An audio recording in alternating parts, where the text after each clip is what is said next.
once upon a midnight dreary, while I pondered, weak and weary, over many a quaint and curious volume of forgotten lore, while I nodded, nearly napping, suddenly there came a tapping, as of someone gently rapping at my chamber door. "'Tis some visitor," I muttered, tapping at my chamber door. Only this and nothing more. How distinctly I remember it was in the bleak December, and each separate dying ember wrought its ghost upon the floor. Eagerly I wished the morrow, vainly I had sought to borrow from my books surcease of tomorrow, and sorrow for the lost Lenore, for the rare and radiant maiden whom legends name Lenore, nameless here forevermore. And the silken, sad, uncertain rustling of each purple curtain thrilled me, filled me with fantastic terrors never felt before, so that now, to still the beating of my heart, I stood repeating, "'Tis some visitor entreating entrance at my chamber door, some late visitor entreating entrance at my chamber door. This it is, and nothing more." Presently my soul grew stronger, hesitating then no longer. "Sir," said I, "oh, madam, truly your forgiveness I implore, but the fact is I was napping, and so gently you came rapping, and so faintly you came tapping at my chamber door, that I scarce was sure I heard you. Here I opened the door wide, darkness there and nothing more. Deep into that darkness peering, long I stood there wondering, fearing, doubting, dreaming dreams no mortal ever dared to dream before. But the silence was unbroken, and the stillness gave no token, and the only word there spoken was the whispered word, "Lenore." This I whispered, and an echo murmured back the word, "Lenore." Merely this and nothing more. Back into the chamber turning, all my soul within me burning, soon again I heard a tapping somewhat louder than before. "Surely," said I, "surely that is something at my window lattice. Let me see then what thereat is, and this mystery explore. Let my heart be still a moment, and this mystery explore. 'Tis the wind and nothing more." Open here I flung the shutter, when with many a flirt and flutter in there stepped a stately raven of the saintly days of yore. Not the least obeisance made he, not a minute stopped or stayed he, but with mien of lord or lady perched above my chamber door, perched upon a bust of Pallas just above my chamber door, perched and sat and nothing more. Then this ebony bird beguiling my sad fancy into smiling, by the grave and stern decorum of the countenance it wore, "Though thy crest be shorn and shaven, thou," I said, "art sure no craven, ghastly grim and ancient raven wandering from the nightly shore.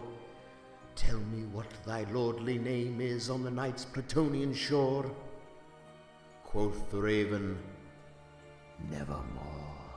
Much I marveled this ungainly fowl to hear discourse so plainly, though its answer little meaning, little relevancy bore, for we cannot help agreeing that no living human being ever yet was blessed with seeing bird above his chamber door, bird or beast upon the sculptured bust above his chamber door, with such name as Nevermore.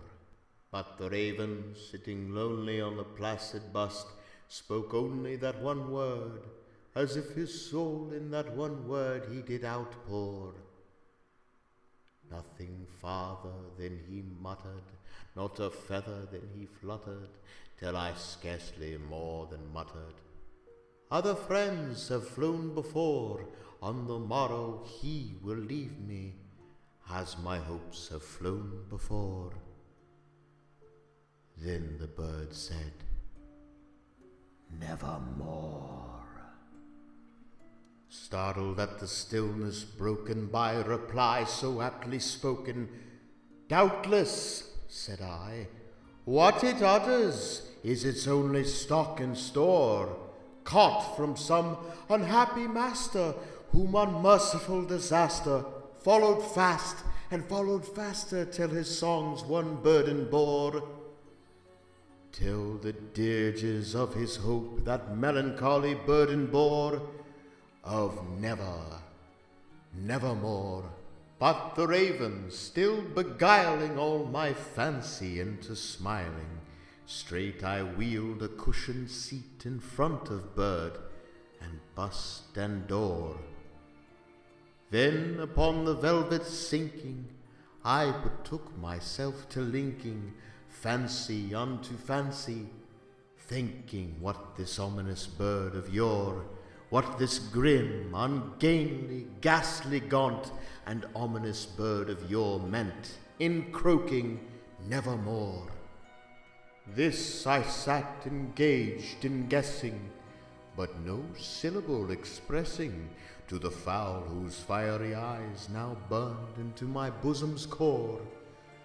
This and more I sat divining, with my head at ease reclining on the cushion's velvet lining that the lamplight gloated o'er, but whose velvet, violet lining with the lamplight gloating o'er, she shall press, nevermore. Then methought the air grew denser, perfumed from an unseen censer, swung by seraphim whose footfalls tinkled on the tufted floor. "Wretch," I cried, "thy God hath lent thee, by these angels he hath sent thee, respite, respite and nepenthe from thy memories of Lenore. Quaff, oh quaff this kind nepenthe, and forget this lost Lenore."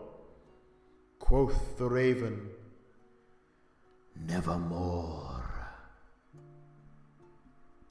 "Prophet," said I, "thing of evil, prophet still, if bird or devil, whether tempter sent or whether tempest tossed thee here ashore, desolate yet all unhaunted, on this desert land enchanted, on this home by horror haunted, tell me truly, I implore, is there balm in Gilead? Tell me, I implore." Quoth the raven, "Nevermore." Be that word our sign of parting, bird or fiend, I shrieked, upstarting, "Get thee back into the tempest and the night's Plutonian shore. Leave no black plume as a token of that lie thy soul hath spoken. Leave my loneliness unbroken, quit the bust above my door, take thy beak from out my heart, and take thy form from off my door." Quoth the raven, "Nevermore." And the raven, never flitting, still is sitting on the pallid bust of Pallas just above my chamber door. And his eyes have all the seeming of a demon's that is dreaming, and the lamplight o'er him streaming throws his shadow on the floor, and my soul from out that shadow that lies floating on the floor shall be lifted